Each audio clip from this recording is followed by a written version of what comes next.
चंद दिन बाद। सर, आज तो जश्न का दिन है। कामयाबी का असला सो दिया जा चुका है। हेरोइन और शराब भी जामे के तलबा में आम हो चुकी है। इन चंद दिनों में ही ईगल कितनी वाफर मिकदार में मंशियात की स्मगलिंग कर चुका है। ये बंदा मुस्तकबिल में बड़े काम आने वाला है। डेक जो मुकम्मल 3 पीस सूट में एम आस प्लाजा के क्लब में खड़ा था, खून खून शराब अपने हलक में उतारने लगा। तुम जानते हो डेक, शराब और शबाब दोनों से हजारों मील के फासले पर रहता हूँ। इन दोनों का नशा ऐसा चढ़ता है कि इंसान को मदहोश करके रख देता है। और जिस लम्हे में गाफिल हुआ, वही पल मेरी जिंदगी का आखिरी लम्हा होगा। दुश्मन घात लगाए बैठे हैं। जैसे ही मेरे कदम की डगमगाए, मैं सीधा उन लोगों के खोदे कुएं में जा गिरूंगा। एमास क्लब में मौजूद एक स्टूल पर बैठा था। दूसरे हाथ में कोई मशरूब था, मगर शराब नहीं। टेक उसकी बात से मुकम्मल मुत्तफिक था। तभी मजीद इसरार करने की बजाय वाइन के पैक पर पैक चढ़ाने लगा। दरवाज़ा मुसलसल बजे जा रहा था। टिक टिक की आवाज़ अब और तेज हो चुकी थी। नीलम ने उकताते हुए नोटिस परे किए और अब ऐसे ही भागती हुई फर्स्ट फ्लोर से नीचे जाने लगी। दरवाजे पर दस्तक मजीद पड़ने लगी। उसके गुलाबी तलों वाले नाजुक पैर सीने उतर रहे थे। सफ़ेद कमीज शलवार पर सुर्ख रंग का दुपट्टा ओढ़ रखा था। टिक टिक, आते हैं। उसे वहीं से हाँक लगाई। राहदारी को तेजी से अबूर करने लगी। जालीदार दरवाज़ा खोलकर वो अब मेन गेट के पास खड़ी थी। सांसों की रफ्तार को नॉर्मल करने में उसे 2-3 सेकंड लगे थे। दरवाज़ा फिर बजा। उसे एक झटके से बगैर कुछ पूछे दरवाज़ा खोल दिया। बेटा, कोई बुजुर्ग घर पर है? सामने लगभग 50-55 साल की उम्र का एक ज़ईफ बाबा खड़ा था। गहरे सब्ज रंग का खुला कुर्ता, घुंघराले लंबे काले स्याह बाल, मोटी मोटी भनवे चेहरे के आसपास बाल बिखेरी थी। और बाबा जी सर को इतना झुकाए खड़े थे कि चेहरा भी नजर ना पा रहा था। छुरियों सदा हाथ, जिनमें तस्बीह बांधे और ना जाने कौन कौन से धागे तवीज बांध रखे थे। गले का भी यही हाल था, जबकि पैरों में लकड़ी के तलवे वाला जूता था जो सफेद धोती के नीचे पहन रखा था। गंदे बड़े बड़े नाखून, एक हाथ में लकड़ी की छड़ी। नीलम ने नागवारी से मुकम्मल जायजा लिया। नहीं है कोई। इससे कबल कि वो जिस झटके से दरवाज़ा खोला था, उसी तरह बाबा जी के मुंह पे मार दी। दादों की आवाज़ करीब से गूंजी थी। नीलम, ए नीलम, कौन है भाई? बोलती क्यों नहीं? अरे कहीं पड़ोसी की रजिया तो नहीं? दादू चिल्लाती हुई लाठी थामे जाली के दरवाजे से देखती कह रही थी। दादू की आवाज़ पर नीलम ने एक नागवार नजर बाबा जी पर डाली और चिल्लाते हुए बोली, दादू फकीर है। ए लड़की, हम फकीर नहीं हैं। बाबा जल्लाल कहते हैं सब हमको। बाबा जी जल्लाल में आते धाड़े। काले स्याह काजल से रंगी आंखों से नीलम को घूरा तो सटपटा कर रह गई। अरे फकीर है तो आटा दे, दरवाजे से क्यों चिपक गई है? वो दा उससे अकलाते हुए गर्दन पीछे मोड़े दादों को पुकारने की कोशिश की। एक हाथ दरवाजे की पट पे टिका था।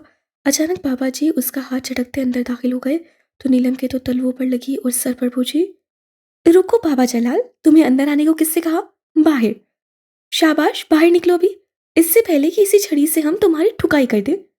नीलम एक हाथ पस्सियों पर रखे और दूसरे से बाहर की जानिब इशारा करते बोली, तोबा तोबा, कितनी जुबान दराज चोरी है। तेरा तो मियाँ तुझे न रखे। बाबा जल्लाल से गुस्ताखी करती है चुरी। बाबा जी ने भी मैदान में छलांग लगा दी। मेरा मियाँ? नीलम की बात बीच में थी जब दादो जालीदार दरवाजे से गैराज में दाखिल हुई और उसे बाजू से दबोचकर पीछे घसीटा। नीलम उनकी सख्त गिरफ्त पर खड़ा कर रह गई। साथ ही उसे सच बाबा जल्लाल को देखा। बाबा जी, तुसा कोई कम में? दादो के शेरीन लहजे पर नीलम का पारा और हाई हो गया, मगर दादो की बात सख्त किए खड़ी रही।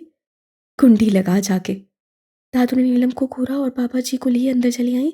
नीलम जब कुंडी लगाकर अंदर आई तो दादो बाबा जी को राहदारी दिखाती उनसे बातों में मगन थी। फिर ऊपर के फ्लोर का एक रूम लगाकर बाबा जल्लाल और दादो ड्राइंग रूम में आ बैठे। नीलम वहीं खड़ी उनकी वापसी की मुंतजिर थी।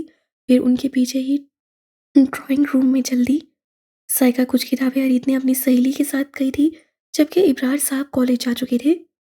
जा, बाबा जी के लिए चाय बना ला मेरी बच्ची। दादू ने प्यार से पुचकारा तो वो पाँव पटकती किचन में चल दी। जी बाबा जी, क्या महसूस किया आपने? घर तो काफी पुराना है। इब्रार मियाँ ने कम मालियत की वजह से खरीद लिया। कोई ऐसी वैसी बात है तो बता दे। दादू ने पूछा। बात यह है बीबी कि घर में तो कुछ ऐसा नहीं, साथ वाला किसका है? बाबा जी ने किराए के लिए खाली मकान के बाबत दरियाफ्त किया।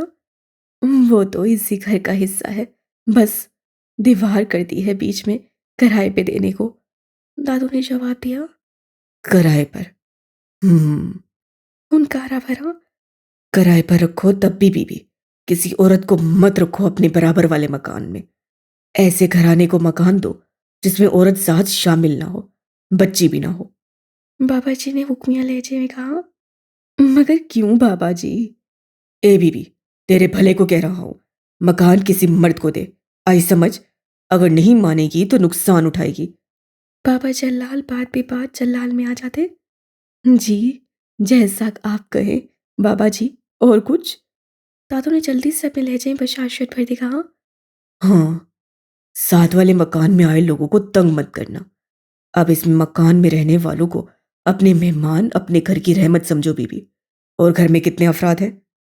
बाबा जी ने अपनी स्याही माइल आंखें घुमाते पूछा। 4 अफराद हैं बाबा जी। इब्रार, मेरा बेटा, कॉलेज में प्रोफेसर है। और ये नीलम, मेरी छोटी पोती। और बड़ी पोती किताबें लेने गई है। दादू ने तफसील से जवाब दिया। चलो बीबी, अल्लाह तुम्हारी पोतियों की नसीब अच्छे करे। बाबा जी ने कहते साथ तख्त छोड़ दिया। वो जाने को उठे तो दादू भी चल दी। चाय की ट्रे लाती नीलम ने हैरानगी से बाबा जी को देखा। दादू, चाय बनवाई है तो बीबी ले। बाबा जलाल को नहीं पता ये रिक्स जाया नहीं करते? उसके तंजिया लहजे पर दादू ने घूरी थी, जबकि बाबा ने नीचे से ऊपर तक उस हुस्न की देवी को देखा। गुलाब की पकड़ियों जैसे होंठ भींचे, वो अपना गुस्सा जब्त करती और हसीन दिख रही थी। बीबी, इस आफत का तुम जल्द ब्याह कर दो, सुखी रहोगी। बाबा जी दादू के साथ चलते राजसारी से बोले, अगरचे उनका पीछा करती नीलम सब सुन चुकी थी। लेक्चरार बनने तक हम दादू की जान नहीं छोड़ने वाले बाबा जलाल। नीलम ने दांत कचकचाते पीछे से ही जवाब दिया तो बाबा जलाल ने सर पीट लिया। लड़की थी या भला? कैंची की तरह जुबान चलती है तेरी। बाबा जी को बाहर छोड़कर दादू वापस आते ही चाय की सिप लेते नीलम पर चढ़ दौड़ी। नीलम ने कप उठाया और वापस रूम में आ गई। दादू उसकी हरकत पर तिल मिला कर रह गई। एवोर एमेले को कैलिफोर्निया का फ्लैट पसंद आया कि नहीं? न्यूयॉर्क से तो कुशीदा और लग्जरी फ्लैट है वो। एमाज से टेक को स्टडी में बुलाते एक साथ पहला सवाल किया, मगर ये सवाल नहीं था, ये इतला थी। मिनाज इसहाक उसे जितला रहा था कि उसके हाथ कितने लंबे हैं और जड़ें कितनी मजबूत। टेक का चेहरा लट्टे की मानंद सफ़ेद पड़ गया और नीली आंखों में खौफ के साए हलकोरे लेने लगे। कम ऑन टेक, अगर तुमने मुझे पहले बताया होता तो मैं उससे बड़ा घर, गाड़ी तुम्हारी बीवी और बेटी की खिदमत में पेश कर देता। आखिर को 8 साल का साथ है हमारा, और तुम कितने वफादार हो मेरे। एमाज का लहजा तनसिया होने लगा और इससे काबिल कि टेक अपनी सफाई में कुछ कहता। महनाज ने अपने सामने पड़ा लैपटॉप घुमाकर उसकी तरफ किया था, साथ में उससे वीडियो क्लिप देखने का इशारा करते खुद हाथ में पकड़ी पिस्टल से खेलने लगा। टेक ने झुकते हुए एक हाथ मेज पे लगे शीशे की सतह पर रखा और स्क्रीन पर नजरें जमा दी, जहां उसकी गोल्डन बालों वाली गुड़िया और अंग्रेज बीवी एक बड़े से घर का जायजा ले रही थी। घर काफी खुशीदा था। ऐसा लग रहा था जैसे ये क्लिप सीसीटीवी कैमरों की मदद से बनाई गई है। वो दोनों उस वीडियो की तख्लीक से बेखबर महसूस हो रही थी। एक नीले रंग की वर्दी पहने अंग्रेज शख्स ही लॉन में उनका इंतजार कर रहा था। लकड़ी के सीने उतरती चॉकलेट और स्किन कलर की स्कर्ट में मौजूद उसकी बीवी मुस्कुराई और फिर उस शख्स का शुक्रिया अदा करते टेक के बारे में पूछने लगी। जवाबन बारूदी शख्स से मुस्कुराते हुए कहा कि वो जल्दी वापस आएगा। 3 मिनट की मुख्तसर वीडियो खत्म हो चुकी थी। कैसा लगा घर? एमाज के सवाल पर टेक ने कुछ नहीं कहा, बल्कि वहां पर रखी एक कुर्सी पर हारे हुए जोहारी की मानन गिरने के से अंदाज से बैठ गया। मैंने कहा था डेक कि औरत के चक्कर में मत पड़ो, और जिस दलदल में तुम धुंस चुके हो यहां से खुद तो आजाद ना हो सकोगे, मगर उनको भी अपने साथ घसीट लोगे। उससे लैपटॉप वापस घुमाते कीपैड पर तेजी से उंगलियां चलाते कहा। अमीले, माय वाइफ, मैं मोहब्बत करता हूं उससे। एवा, मेरी बेटी, जान है मेरी उसमें। मैंने तुमसे इजाजत ली थी इस शादी की। एमाज, टेक ने चिल्लाते हुए कहा। एमाज उसके चीखने चिल्लाने पर महसूस होता मुस्कुराया था। और मैंने क्या कहा था डेक माय फ्रेंड, कि मत करो शादी और ये मोहब्बत अब भुगतो। कहा था मैंने कि मत बनाओ अपनी कोई कमजोरी, मगर तुम नहीं माने। और तुम्हारी बीवी, वो समझती है तुम सीआईए के लिए काम करते हो। वाह, क्या मोहब्बत है। सच क्यों नहीं कहते उसे? एमाज से अब की बार लैपटॉप को पीछे खिसकाते रिलैक्स अंदाज में सीट की बैक से टेक लगा दी। सर, मेरी बीवी और बेटी का पीछा छोड़ दे प्लीज। टेक ने मिन्नत करते कहा। एमास के सामने गुस्सा उससे उल्टा भी पड़ सकता था। मैंने कहा था टेक कि तुम्हारी फैमिली वहां रहेगी जहां मैं चाहूंगा, फिर तुमने उनकी शिफ्टिंग क्यों की? एमास से सर लहजे में दरियाफ्त किया। तुमने क्या समझा था कि तुम शिफ्टिंग कर दोगे, फिर स्मगलिंग के बहाने अमेरिका चले जाओगे और मैं यहां बैठा तुम्हारी वापसी का मुंतजिर रहूंगा? पागल समझ रखा है मुझे? उसने धाड़ते साथ टेक को गिरबान से पकड़ लिया। सर, आप ऐसा कैसे सोच सकते हैं? मैंने कभी आपसे गद्दारी का ख्याल भी दिमाग में नहीं आने दिया, यकीन करें मेरा। टेक ने कॉलर थामे मेनाज के मजबूत हाथों पर अपने हाथ रखे थे। उससे झटके से टेक का कॉलर छोड़ा। मेरे तकरीबन हर रात से तुम्हारी वाकफियत है टेक, और अगर मुझे गद्दारी की हल्की सी बू भी तुमसे उठती महसूस हुई तो याद रखना, तुम्हारी मोहब्बत और जान वाली गुड़िया दोनों को तहस नहस करके रख दूंगा। वो उंगली उठाकर वार्न करते बोला। डेक कुर्सी को ठोकर मारता सड़ी से निकल चुका था। हाँ, आई थी 2-3 फैमिलीज, मगर ज्यादा अफराद होने की वजह से मैंने इनकार कर दिया। इब्रार साहब ने चाय की सिप लेते बात मुकम्मल की। साइका और वो कारपेट पर बैठी लैपटॉप पर कुछ तस्वीर देख रही थी। दादो और इब्रार साहब तख्त पर बैठे रात के खाने के बाद अब चाय से लुफ्तंदोज हो रहे थे। ठीक किया, अगर कोई आदमी हो तो फिर बिला झिझक दे देना किराए पर। अम्मा के कहने पर फौरन उन्हें याद आया। हाँ, आज आई थी एक कॉल। 2 लड़के हैं, कोई कारखाना है उनका साबुन सर्फ का, उसके लिए ही मकान चाहिए ताकि सामान रख सके, मगर मैंने सिर्फ लड़के जानकर इनकार कर दिया। मुनासिब ना लगा अम्मा। हाय मियाँ, इसमें नामुनासिब वाली कौन सी बात है? कल ही बुला ले दोनों लड़कों को, दे दे किराए पर मकान। दादू ने हुक्मिया लहजे में कहा। बाबा, दादू को बाबा जल्लाल ने कहा है कि किराएदार लड़कों को रखे, तभी दादू को ये बात नामुनासिब नहीं लग रही। इब्रार साहब की उलझन को नीलम ने दूर किया। कौन सा बाबा माँ? वो कप ट्रे में रखते पूछ रहे थे। एवें बक रही है, दादू ने नीलम को आंखें निकालते कहा था। अम्मा, ये बाबा वाबा के चक्कर में क्यों पड़ती हैं आप? नाउजुबिल्ला, गैब के इल्म आम लोगों को कहाँ हासिल है? इब्रार साहब को माँ की पीरों फकीरों की इतनी खुशामद से हमेशा चिढ़ रही थी। मैंने ऐसा कब कहा है? बस शुरू हो जाओ मियाँ तुम भी।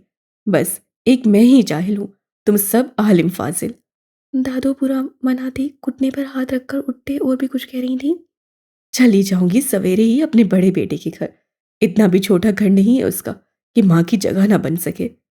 कह दूंगी आहिल बेटा से कि आकर ले जा अपनी बुड्ढी दादो को। यहाँ तो किसी से मेरी एक बात नहीं मानी जाती है। दादो जज्बाती होते दुपट्टे से आंखें पोंछती बाहर की जानी पड़ रही थी जब साइका ने उन्हें कंधों से थाम कर रोका। अरे प्यारी दादो, नाराजगी होती है? बस जो आप कहेंगी वो ही होगा, उससे इब्रार साहब को देखते इशारा करते कहा। अच्छा अम्मा, आप नाराज क्यों होती हैं? मैं उन लड़कों को ही बोल देता हूँ, उन्होंने हथियार डालते कहा। अभी करो मेरे सामने फोन, दादो ने जिद्दी लहजा अपनाया। दादो, 10 बज रहे हैं, भला ये कोई वक्त है? कब से लाताल्लुक बैठी नीलम ने बेसारी से कहा। चुप कर तू, तू चाहती ही ये है कि बुढ़िया जाए और तू पैंटे शर्टें पहनकर मेम बनकर निकल जाया कर दौरे पर। दादू की बात पर नीलम का मुंह खुला को खुला रह गया। साइकिल ने दादू के पीछे खिसकते मुस्कुराहट छुपाई। अच्छा अम्मा, करता हूँ, अब बच्ची को तो ना झिड़के। इब्रार साहब ने मेज से फोन उठाया और कॉल मिला ली। बच्ची, दादू बुरा समूह बनाती ही वापस सख्त पर टिक गई। जी हंस बेटा, इतनी रात की जहमत देने को माजरत चाहता हूँ, बस कहना ये था कि कल से शिफ्ट हो जाओ। हाँ हाँ, कराया वही है, 2 ही बंदे होना, चलो ठीक है। उन्होंने खुदा हाफिज करते राब्ता मुनक़ता कर दिया। बस हो गई आपकी तसल्ली, अब चाहे नमाज अदा कर लें। इब्रार साहब ने मुस्कुराते हुए कहा तो दादू ने बेख्तियार उनकी भलाएं ली। हाय मेरा फर्मा बरदार बेटा। नीलम ने दिल मिलाकर दादू को देखा जबकि वो उससे चिढ़ाने को मुस्कुराई थी। साइका और इब्रार साहब ने भी उनकी मुस्कुराहट का साथ दिया था। हाँ भाई, सब कैसा जा रहा है? कैफेटेरिया में कॉफी मग में निकालते 22 साला शख्स से ईगल से पूछा। खुद स्टूल खींचकर बैठ गया और पास पड़े केक के डब्बे में से केक पीस उठाकर खाने लगा। सब फिट जा रहा है भाई, पूरा कार्टन खत्म कर दिया मैंने 4 दिनों में। लड़का हबासत से मुस्कुराता राजदारी से उसकी जानिब झुकता बोला था। अरे शेरू, तू तो बड़ा कमाल का बंदा निकला। ईगल ने दरमियान में लगे शेड की परवाह किए बगैर उससे गर्दन से दबोचते अपने कंधे से मिस किया। कैफेटेरिया में हल्के हल्के खेकों की आवाज़ गूंजी। छोड़ बे कमीने। लड़का गुर्राया। ईगल ने उसका चेहरा थोड़ी से पकड़कर घुमाते छोड़ दिया। ईगल कहका लगाते कॉफी का मग उठाकर एक मेज की जानिब चल पड़ा, जहां तकरीबन 5-6 स्टूडेंट्स बैठे हुशगप्पियों में मसरूफ थे। बड़ा सियाना है ये। इस धंधे में अगर चंद साल और रहा तो पैसों में नहा जाएगा। काउंटर पे मौजूद लड़के ने ईगल को स्टूडेंट से फ्री होते देखकर सोचा। वो उन सबको बातों में लगाकर जामिया की सिक्योरिटी के बारे में पूछ चुका था और ये भी सोच चुका था कि उसे जामिया में किस तरह गुस्सा है। तुम यहाँ क्या कर रहा है? कैफेटेरिया के पिछले हिस्से में बने कमरे में छोटे साहब को तख्त से टेक लगाए बैठे पत्ते खेलता देख उसका दिमाग उलटने लगा। तेरी मदद को आया हूँ जानी। वह बासत से मुस्कुराया तो उसका पारा और हाई हो गया। छोटे साहब ने अपने साथ बैठे साथियों को जाने का इशारा कर दिया। ईगल ने तख्त के पास पड़ी कुर्सी को ठोकर मारी। वो कमरे की बाईं दीवार से टकराकर नीचे गिरी और 2 टुकड़ों में बट गई। उससे जूते तख्त के किनारे पर रखकर छोटे साहब को कॉलर से घसीटते आगे किया। फिर अपनी शोला पार नसें उसके हैरान को नसरों में काटते पुराने के अंदाज से बोला था। क्या कहा था डेक ने कि अब से तुझे 30% मिलेगा और तुम मेरे किसी काम में टांग नहीं अड़ाएगा? तो फिर बलूचिस्तान से आने का मतलब? जब तुझे उधर का काम दिया है तो क्यों फट्टे डाल रहा है? कोई टांग वांग तोड़वा ली तो सारी जिंदगी पछताएगा कि पंगा किससे लिया। उससे झटके से छोटे साहब का कॉलर छोड़ दिया। वह तख्त पर मुंह के बल गिरा। अभी के अभी निकल यहां से, नहीं तो तेरा हशर बिगाड़ दूंगा। ईगल ने उंगली से बाहर की जानिब इशारा किया और सीधा खड़ा हो गया। ईगल, मैं तो तुझसे धंधे के कुछ दावपेच सीख। छोटे साहब चेहरे पर मासूमियत सजाते कह रहा था। ओए चुप कर, ज्यादा होशियारी करने का नहीं। हम जान गया है कि तू जलने लगा है, अब हमारा काम खराब करना चाह रहा है, मगर हम वहां से सोचना स्टार्ट करता है जहां से तेरी सोच खत्म होती है। चल अब निकलता है कि हम्म, एहसान फरामोश। छोटे साहब ताना देकर जा चुका था। ईगल ने पूरा कमरा तलाश किया कि कहीं छोटे साहब ने यहाँ कोई मंशियात तो नहीं छुपाई। जब कुछ न मिला तो थक कर तख्त पर ढेर हो गया। ओह नो, आज तो हम बहुत ही लेट हो गए। वो जल्दी जल्दी गेट के पास पड़े स्टैंड पर से अपने सैंडल्स उठाकर पहनते उसके स्ट्रैप्स बंद करने लगी। हल्के आसमानी ढीले ढाले कुर्ते के साथ वाइट जीन्स और दुपट्टा लिए वो नजर लग जाने की हद तक प्यारी लग रही थी। झुककर स्ट्रैप्स बंद करने से पोनीटेल अगले कंधे पर शिफ्ट हो चुकी थी। क्रोशिए का सफ़ेद ही बैग लिए वो जल्दी से मेन गेट से बाहर निकली। गेट अबूर करते अभी उससे सर उठाया भी ना था जब एक देव कामा शख्स से टकराई थी। शख्स, उसे लगा जैसे मरकज से नीलम ने सर फोड़ लिया हो। इतनी सख्त जिसामत, गोया मुकाबिल कोई पत्थर का मुजस्समा खड़ा था। उसके वाइट चौकर से मुकेत दायां पैर उसकी उंगलियां कुचल चुका था। सूरज आंखों में समा रहा था, तभी वो मुकाबिल का चेहरा नहीं देख पा रही थी। उसकी शहद अंगीन जुल्फे नारंगी सूरज की रोशनी में इतनी चमकीली लग रही थी कि मुकाबिल की भी आंखें झुंडे आ गईं। सुर्ख गुलाब की पंखड़ी से होंठ अध खुले थे। होंठ के पास बैठा तिल सूरज की तपिश पर झुंझला रहा था। मुकाबिल ने अपना सर थोड़ा आगे किया। सूरज की रोशनी अब उस पर आना बंद हो चुकी थी। नीलम ने सुर्खोदी नाक पर हाथ धरे चेहरा उठाया। उसके पैरों के पास एक कार्टन उल्टा पड़ा था। यकीनन वो उससे टकराने के नतीजे में हुआ था, जिससे नीले पैकेट्स जा बजा बिखरे थे।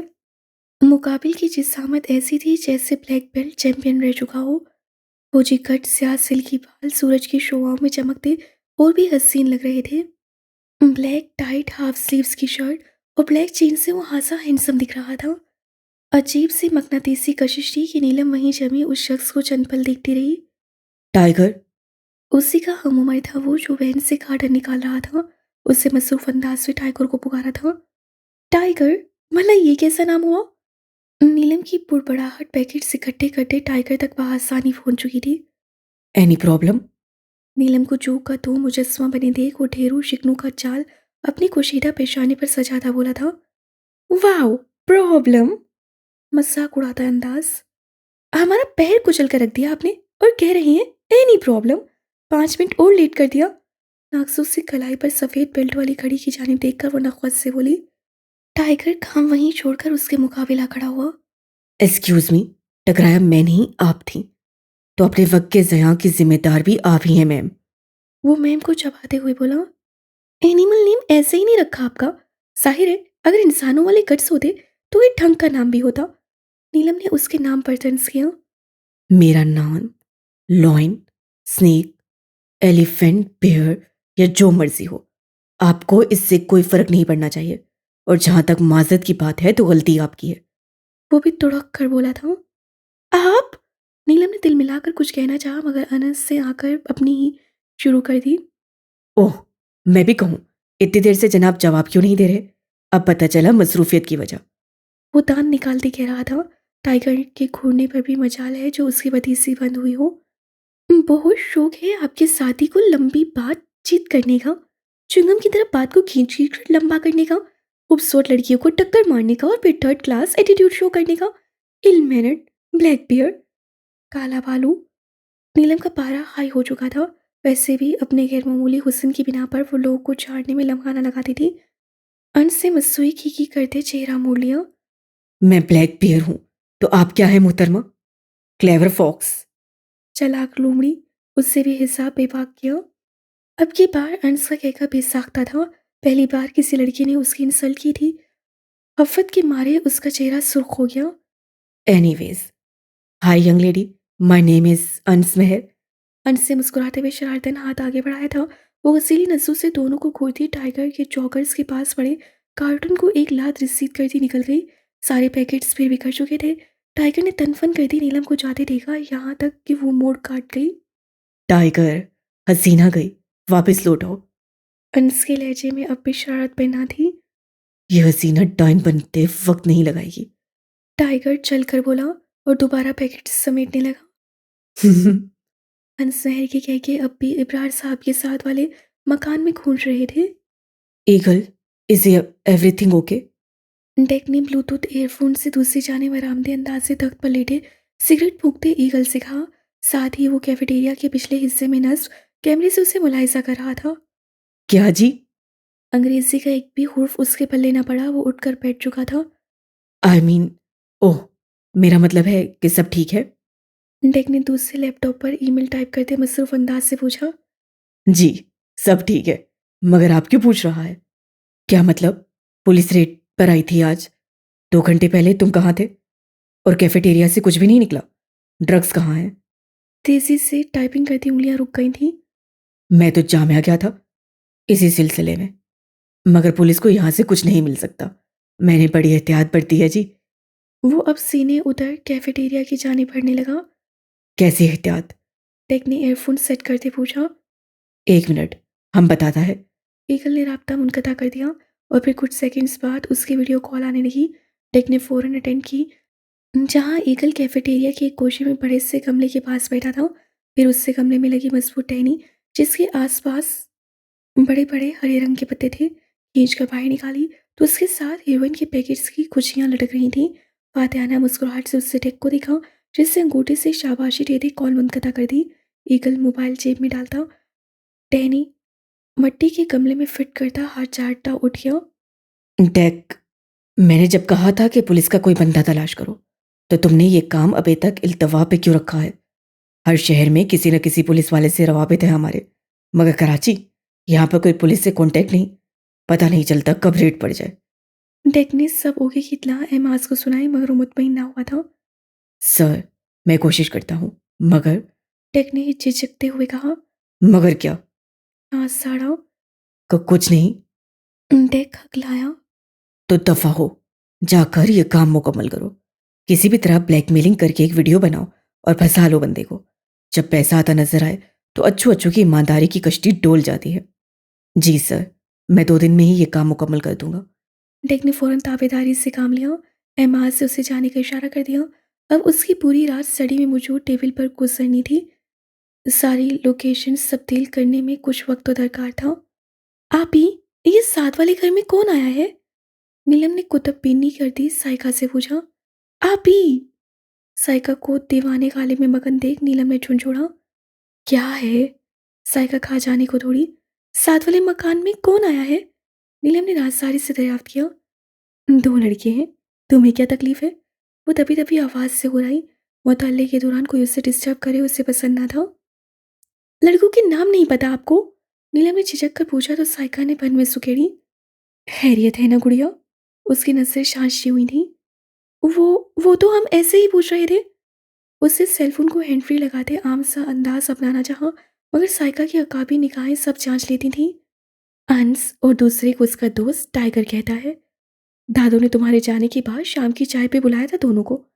साइका किताब का सफ़ा मोड़कर उंगली रखते किताब को बंद कर चुकी थी। टाइगर, अजीब नाम नहीं है? नीलम ने अपना रुख उसकी जानिब करते हुए कहा। पता नहीं, मैंने नहीं पूछा कि उसका नाम किससे रखा। साइका ने बेसारियत से कहा तो वो हंसी। तुम्हें कैसा लगा वो? साइका ने किताब फिर से खोलते वर्क गिरदानी करते पूछा। सार तिरछी निगाह से नीलम को देखा जो हवन्नक बन उसे ही तक रही थी।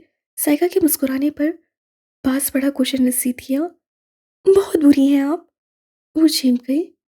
देखी थी तुम्हारी बहस और तकरार टाइगर के साथ खिड़की से मैंने। खैरत है, तुम उससे क्लेवर फॉक्स कहने पर जवाब दिए बगैर ही चली गई। साइका ने हंसते हुए कहा। बहुत बदतमीज शख्स है। नीलम बड़बड़ाई।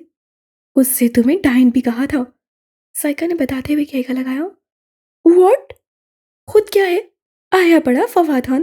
दी ब्लैक बियर। वो चल ही तो गई थी। अच्छा गुड़िया, गुस्सा थूक दो। हर किसी की मुख्तलिफ नेचर होती है। उससे गोया बात खत्म की। जब तक वो चुप रहा तब तक बड़ा कोई डैशिंग और हैंडसम लगा, और जब उससे मुंह खोला तो तो हमें वो कोई मुनासिब लफ्ज तलाश कर रही थी जब साइका बोली। जहर लगा। छोड़े, अब गालिब की मोहब्बत की दास्तानें पढ़े। वो बिगड़ कर बोली। मोहब्बत की दास्तान नहीं, ये अशार है। साइका ने मुस्कुराते हुए किताब खोल ली। नीलम उसके बराबर ही सीधी लेट गई। अभी आंखें मूंदी ही थी कि सूरज की रोशनी के आगे होता कोई चेहरा आंखों में समाया। उफ, क्या मुसीबत है। वो चुंचला कर उठ बैठी। आप भी बंद करें इसे और लाइट भी बंद कर दें। अल्लाह चुप करो, इतना जबरदस्त शेर है। क्या खूब कहा है मिर्जा असदुल्ला खान गालिब ने। इश्क पे जोर नहीं, ये वो आतिश है गालिब, ये लगाए ना लगे और बुझाए ना बने। ये इश्क मोहब्बत क्या है? मतलब कैसी फीलिंग्स आती हैं? कोई एक मोहब्बत पर एक तो कोई 6 दीवान लिख डालता है। नीलम उलझते हुए बोली। मोहब्बत। उससे जेर लब दोहराया। मोहब्बत तो पैरासिटिक प्लांट की मानिंद है। बड़ी मुक्त खौर होती है। ये खुद से परवान नहीं चढ़ती, बल्कि आपसे लिपटने को बेताब रहती है। अपने पंजे आपकी रूह तक में गाड़ कर उसकी तमाम गजाइत अगर निचोड़ कर अपने अंदर दाखिल कर ले, तभी वो तरोताज़ा रहती है, जीती है।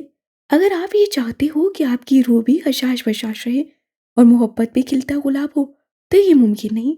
मोहब्बत बड़ी अजीब है। ये रियासी के सवाल की मानिंद है। या तो पूरे मार्क्स आएंगे या तो सिफर। इसमें स्टेप्स के मार्क्स नहीं मिलते।